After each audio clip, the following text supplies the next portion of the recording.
Cuando uno tiene mucho tiempo en un medio de comunicación y se da cuenta que el medio en sí mismo no es un elemento que puede influir en cambiar algunas cosas, a veces produce dos reacciones. Una es frustración, otra es conformismo y lo otro es algo que han hecho algunos medios de comunicación que se han metido en política. De ahí es que salen algunos productores de televisión, periodistas, que han ingresado a partidos políticos o se han postulado. La revista ya tiene 30 y pico de años y hay un elemento que a nosotros nos apasiona. Nos apasiona porque en Estados Unidos ese renglón tomó una importancia extraordinaria que se salió totalmente de la política. En el caso de la revista, queríamos tomar como banderín la defensa del consumidor. Hay que tener un poquito de cuidado porque aquí hay tres organizaciones que hablan de consumidor, que es la Defensoría del Pueblo de Zoila, la licenciada Nina del Castillo, que es protección a los derechos del consumidor, y una procuraduría que tiene Laura Hernández, que no tiene que ver exactamente, pero habla de protección del consumidor. Nosotros quisiéramos decir que hemos deseado que este programa, sin ninguna remuneración, se abandere de la defensa de un sector de la población que tiene dos factores. Por un lado, está desprotegido. Y por otro lado, a veces me da la impresión de que el consumidor a veces como que se aprovecha y abusa de esa dirección. Gente, por ejemplo, que nos consta, que van y compran un artículo y no les gusta, después que lo ven en su casa, dicen, ay, pero a mí no me gusta esta vaina, déjame ver qué me invento para devolverlo. Y arrancan para el consumidor y dicen, miren, ese artículo se rompió, pero ellos lo rompieron. Entonces, es una institución difícil. Hay que estar muy enterado, hay que estar adelante, hay que estar en tecnología y abarca toda la... Nosotros queremos conversar con Anina del Castillo y ojalá ella entienda que la revista 110, en la medida que ellos quieran, pueden contar con ella para la educación y para el debate de esos problemas que implican el consumidor y el suplidor. Doctora, gracias por estar de nuevo con nosotros. Le agradecemos muchísimo y haga algo para comenzar diferente. Primero, gracias por estar aquí y no nos dé las gracias. Realmente, esas tres organizaciones que tienen que ver con consumidores, ¿en qué se diferencian? Yo voy a empezar dándole las gracias, pero quiero contextualizar por qué, no solamente por invitarnos, sino por esas palabras que usted acaba de decir, de ver en la dimensión al consumidor. Muchas veces hemos dicho que ser consumidor es parte de ser ciudadano y que por tanto fortalecer la defensa de los intereses de los consumidores y de los proveedores forma parte de ese hacer ciudadanía a la que todos aspiramos y que está ahora plasmado desde el 2010 en nuestro marco constitucional. Usted hablaba de las dificultades a veces de tener el justo equilibrio, el justo medio. Parte de las problemáticas que tenemos son esas y justamente por eso es tan importante que programas como este se comprometan desde el punto de vista de ciudadanía. Así que le agradecemos muchísimo, aunque usted empezó diciéndome que no le agradeciera, pero lo valoro enormemente. Con respecto a su pregunta, hay más de instituciones que también en un momento u otro coinciden con la defensa de los intereses de las personas, digamos, que en un momento dado están en un desequilibrio con relación al mercado. Y bueno, ¿por qué hay esos marcos? Porque se pretende a través de ellos que la parte más débil sea una parte que goce de la protección del Estado, e incluso en muchas ocasiones hay el fardo de la prueba invertido, un poco lo que pasa también, para hacer un símil, y que por los tiempos que han corrido es más conocido. En el mercado de trabajo hay un fardo de la prueba invertido y entonces se le da ganancia al trabajador. ¿Y qué es lo que pasa y en qué nos diferenciamos? Pues la ley 385/05, que es el marco de protección al consumidor, es el marco general y por tanto actúa como marco supletorio cuando las otras legislaciones no tienen suficientes dictámenes o no tienen suficiente capacidad para cubrir los intereses de los consumidores, que muchas veces son difusos. Cuando hablamos de cubrir, quiero decir todo ese abanico de todo lo que se compra o todos los servicios que se prestan. Usted decía al principio el paralelismo que hay entre nuestras instituciones, y yo le pudiera decir que más allá de eso, también hay marcos que los diferencian. En una sociedad como la de nosotros, que hemos empezado, que estamos prácticamente en pañales en la defensa del consumidor, pues es natural que estos marcos se crucen en un momento, pero también es natural que lo vayamos decantando con el tiempo. Lo importante de esto es que se sepa que hay una institución y que también lo sepan los proveedores, porque esa es una forma muchas veces, y quisiera empezar por ahí. Nosotros hemos promovido un departamento que se llama Buenas Prácticas Comerciales, y ese departamento tiene como un objetivo educar, pero educar al proveedor, porque muchas veces él desconoce sus deberes.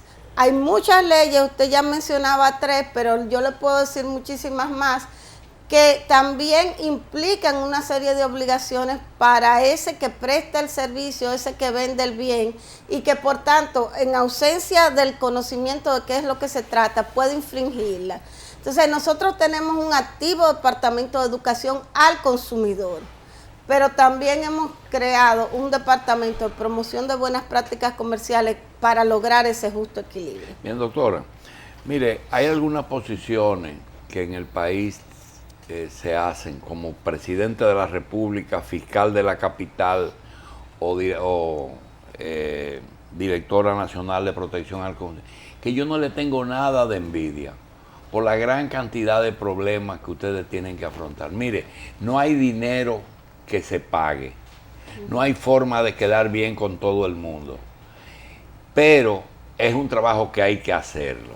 Y queremos que usted nos regale 2 o 3 minutos para que nuestros televidentes entiendan cómo nosotros vemos lo que es la protección de los derechos al consumidor. Primero, a veces pienso, la doctora del Castillo tiene un personal de inspección que tiene que ir a inspeccionar. Ese personal no es traído de Noruega ni de Suecia, son dominicanos que consiguen el trabajo a lo mejor por concurso o a lo mejor porque lo manda el partido.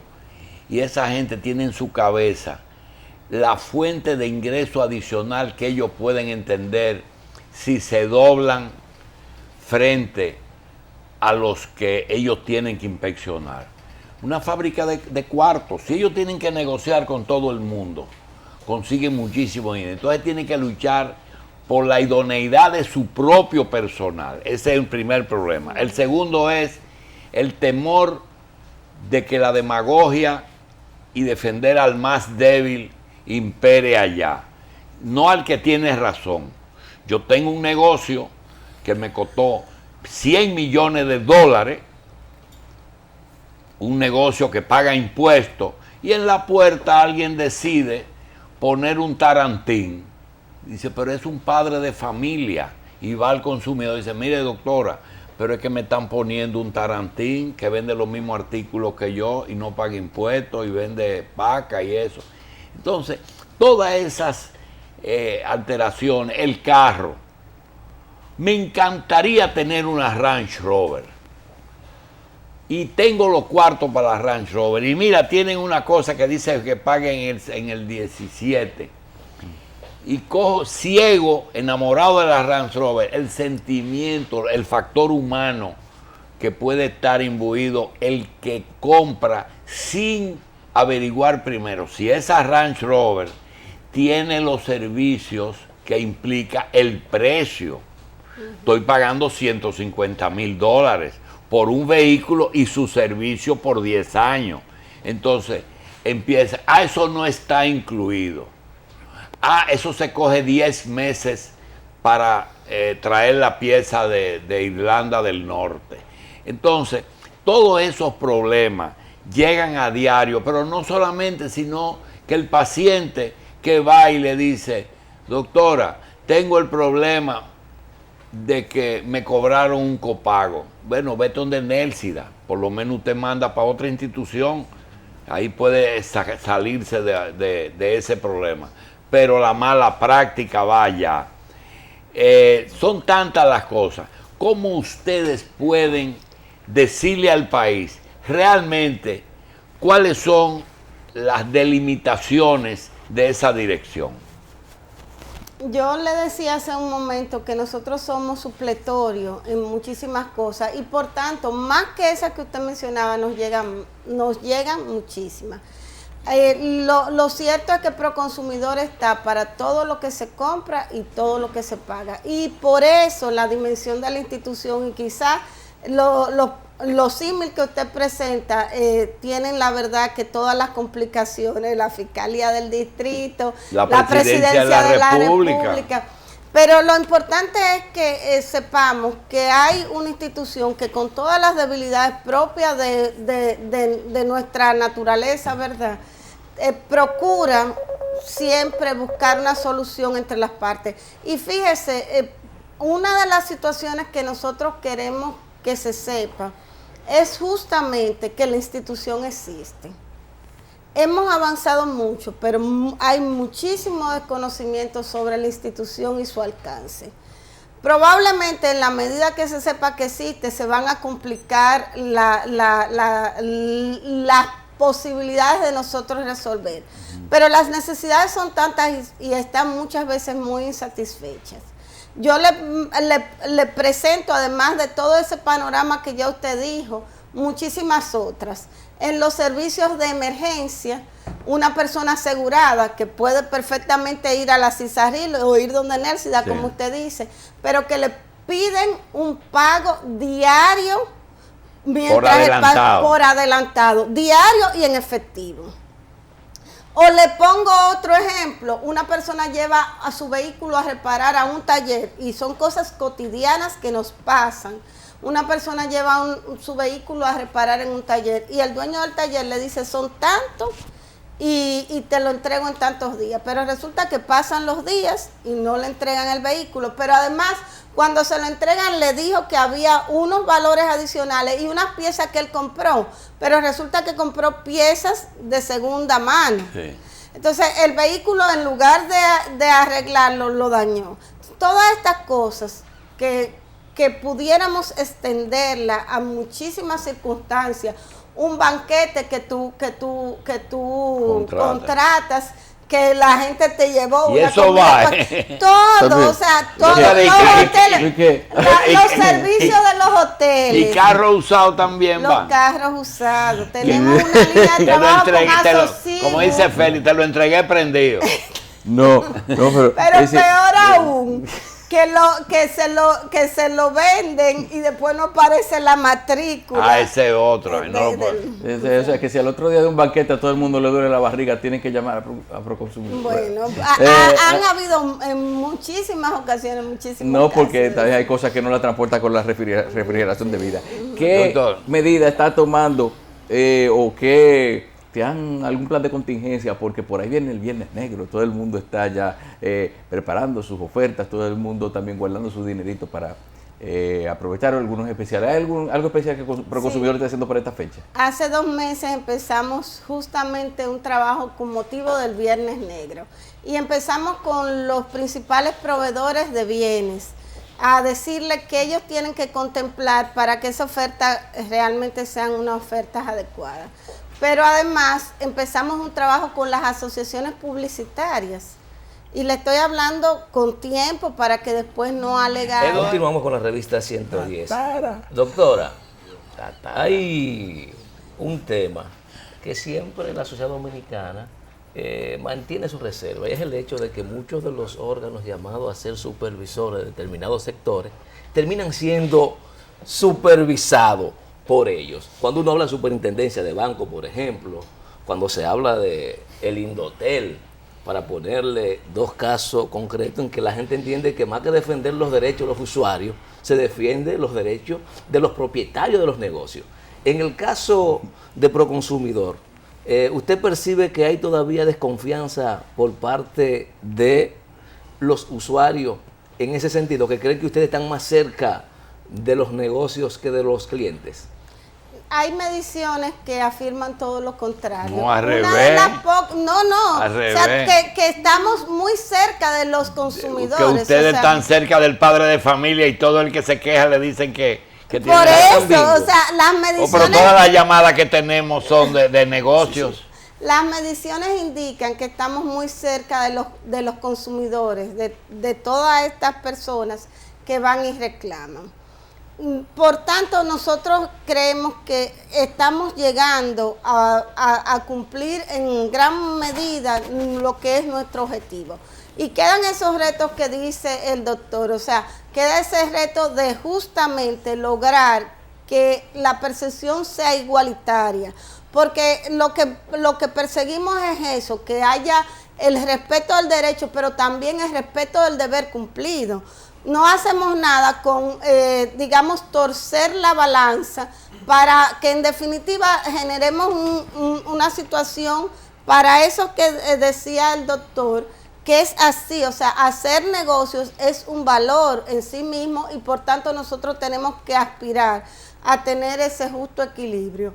Ahora, se percibe y es así, y las mediciones que no hacemos nosotros, quisiéramos hacerlas, pero lo que pasa es que no tenemos tantos recursos como para eso, pero las mediciones que se hacen a nivel de encuestas de opiniones dan un resultado muy favorable para la institución. Doctora, Machi quiere preguntarle algo. Mire, ¿quién? Doctor, siga.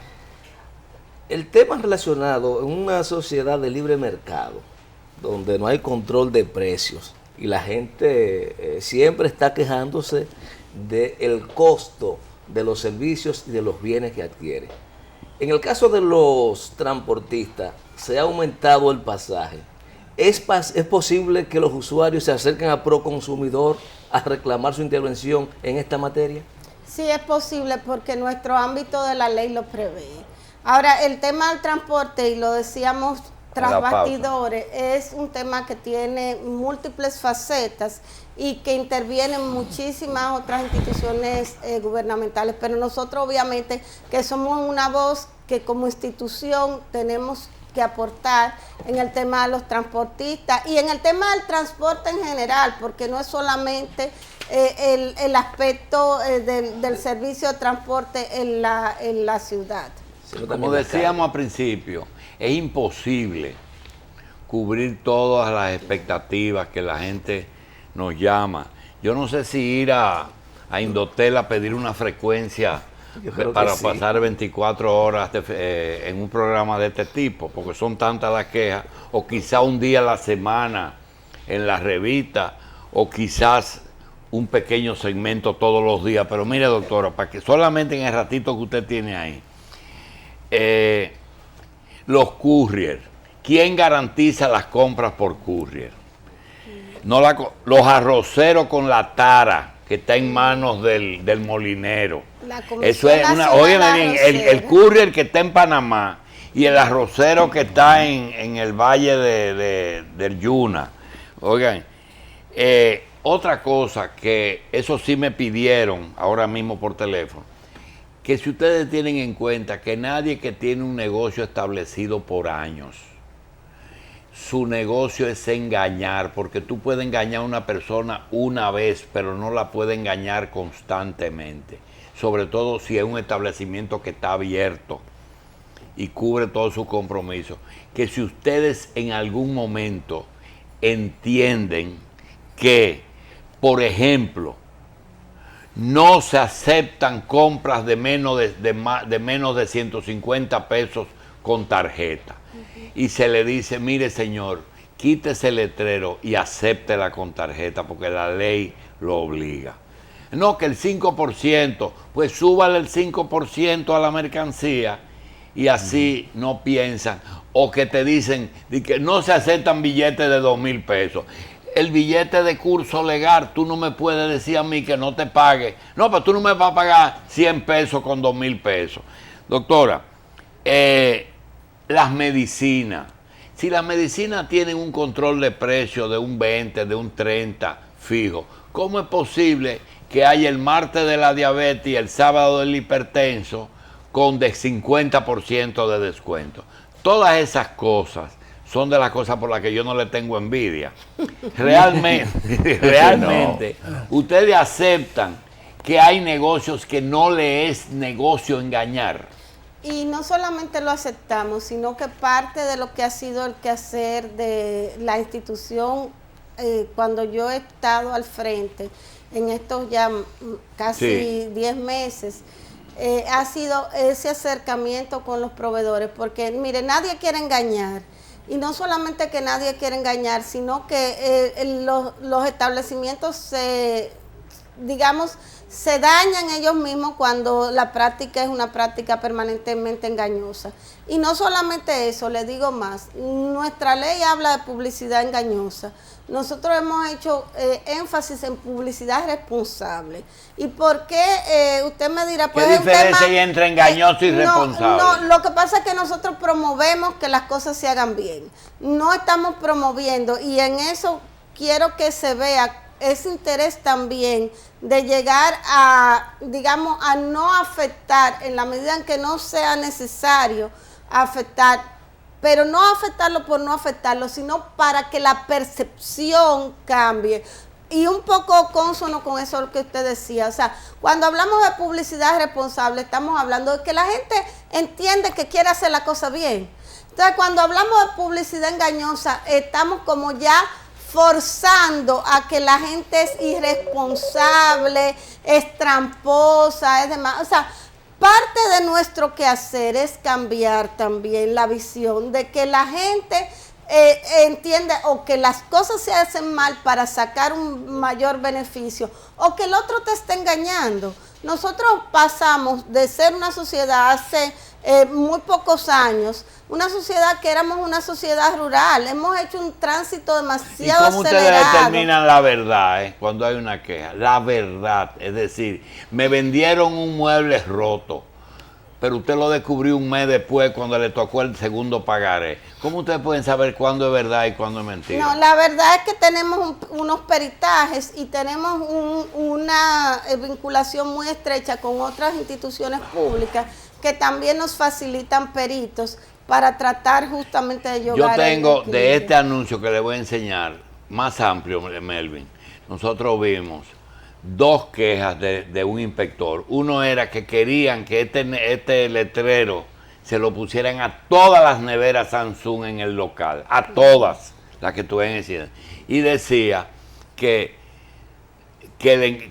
no le gustaba el letrero. Entonces digo, 10 cuotas por 3.500 son 35,000 pesos, más 5 de inicial es 35,000. Ahí está toda la información que pueda necesitar un cliente. ¿En qué tiene esto de anormal?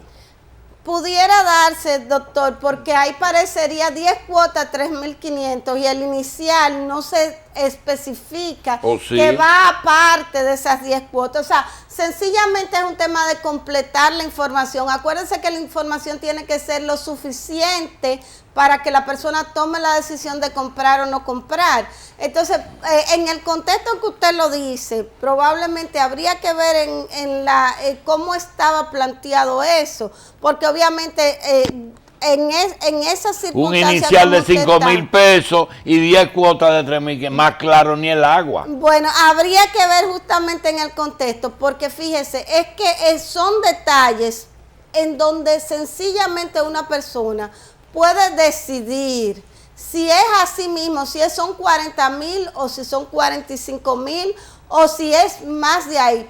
Fíjese, lo que pasa es que se dan tantas circunstancias donde la falta de información es la que generalmente determina la inconformidad del consumidor, que sencillamente pasa por decirle, y eso no se le estaba poniendo multa, estoy segura que sencillamente se le estaba informando para fines de corrección, porque eso son parte de la verificación de publicidad que estamos haciendo. Porque ustedes asesoran también. Nosotros asesoramos, yo pensaba que ustedes multaban. Multamos, obviamente multamos. Parte de nuestro quehacer es multar. Pero también esa asesoría pasa porque es necesario que la gente vea en la práctica dónde está, digamos, no presentando información suficiente para que el consumidor tome una decisión acertada. Ya yo veo por sobresaturación el fracaso del premio Nobel en la República Dominicana. ¿Por qué? ¿Qué pasó? La cantidad de remedios inmediatos que se publican diariamente en los medios de comunicación, que curan todas las cosas, que superan a la fuente de la juventud. Nosotros hemos estado multando justamente a las empresas que tienen las medicinas milagrosas. Pero más allá que le hemos estado multando, hemos estado también haciendo acercamientos con ellos, con los laboratorios nacionales y con los medios de publicidad. Mire, Machi, usted no sabe la cantidad de gente que deja de tomar un medicamento que le manda un médico para irse a un medicamento milagroso. Un breve. Y ese medicamento milagroso a veces ni siquiera está registrado, tiene supuestamente un registro sanitario, pero no es un registro sanitario como medicamento, es un registro sanitario como un producto, un complemento vitamínico, lo que sea, pero eso no se lo dicen a las personas. Entonces la gente que no sabemos y no tenemos por qué saber, porque la ley está hecha para un consumidor medio, como la mayoría de nosotros, que no tenemos conocimiento especializado en nada, sino quizá en nuestra área de accionar solamente, y a veces. Entonces, cuando ven que un medicamento te cura desde el asma hasta que te previene el cáncer, podrá pensar, porque también se dice que los productos son todos, las medicinas son todas de productos naturales, entonces podría pensar que eso le va a curar. Y mire, la verdad es que ese es todo un tema. Con eso solamente tendríamos, doctor, para más de una semana de hablar, pero es verdad, tenemos que son muchísimas carísimos también. No hay cosas que son para rebajar y no rebajan a la gente. Hoy es el Día Internacional de la Diabetes. Todos ellos ofrecen curar la diabetes de una manera automática. Doctor, yo sé que la competencia de ustedes y las quejas son muchas. Y eso que no hemos hablado, por ejemplo, de las personas que van a los centros comerciales de venta de goma, compran gomas nuevas, resulta que están pasadas, corren medio kilómetro y se dañaron. Pero hay un tema que sí es sensible, aunque ustedes han estado trabajando en él, tengo constancia, es el tema con las estaciones de combustible, tanto de gas como de gasolina. En el caso de las estaciones de gasolina sabemos el pleito que hay porque no rinde, pero en el caso del gas es mucho más grave. Ustedes han logrado el tema del peso, que justamente del peso requerido, pero resulta que el componente termina siendo una estafa. ¿Por qué? Porque la gente se lleva sus 100 libras, pero le dura 15 días porque le echan más aire que gas. ¿Cómo resolver ese problema? Estamos comprando un aparato, hay más de un aparato que mide justamente esos componentes de gas para el gas. Ahora lo que tenemos es que tener más de esos aparatos para tener una presencia siempre en muchas más estaciones de combustible y de gas de manera muy particular. Con eso lo estamos trabajando con el Ministerio de Industria y Comercio. ¿Ustedes promueven la organización de los consumidores? ¿Perdón? ¿Promueven la organización de los consumidores? Definitivamente. Si no la promoviéramos, no tenemos esa retroalimentación de los barrios y de los sectores más vulnerables. Bien. Y parte de nuestro accionar es eso. Carlos tiene algo, pero para nosotros terminar, ¿cuál es la mayor queja que recibe Proconsumidor? Y distinto a la pregunta, ¿y cuál es donde hay que mayor engaño aquí al consumidor? Le voy a responder la segunda. O sea, yo no hablo de engaño, hay quejas en todo. ¿Qué? Y la verdad es que hay quejas en todo. Pero probablemente el sector que más Proconsumidor recibe quejas es de la telefonía. En el sector de los aparatos, o sea, los aparatos que electrodomésticos y de electrodomésticos, o sea, esos dos sectores son donde más quejas y quienes más reclaman son las mujeres y los jóvenes. Son los que más reclaman. Las telefónicas. Y una cosa, las estafas llegan, imagino que muchas hasta ustedes. Entonces, ¿existe aquí el marco legal adecuado para uno seguir y quizás para actuar en contra de una persona que simplemente le hace una oferta a un agente, a un incauto y le quita un dinero? Pero no forma parte de nuestras competencias, o sea, esos elementos serían tipificados como fraude y entonces sí hay marcos legales, pero no forman parte de nuestra competencia. Bien, doctora Nina Castillo, directora del Instituto Nacional de Protección a los Derechos del Consumidor, gracias por estar con nosotros y les reiteramos que le agradecemos estar aquí y si usted considera que algunos días pues puede enviarnos cualquier otro funcionario para poder contestar todas esas cosas que la gente las cautiva. Gracias, doctora. Gracias a ustedes.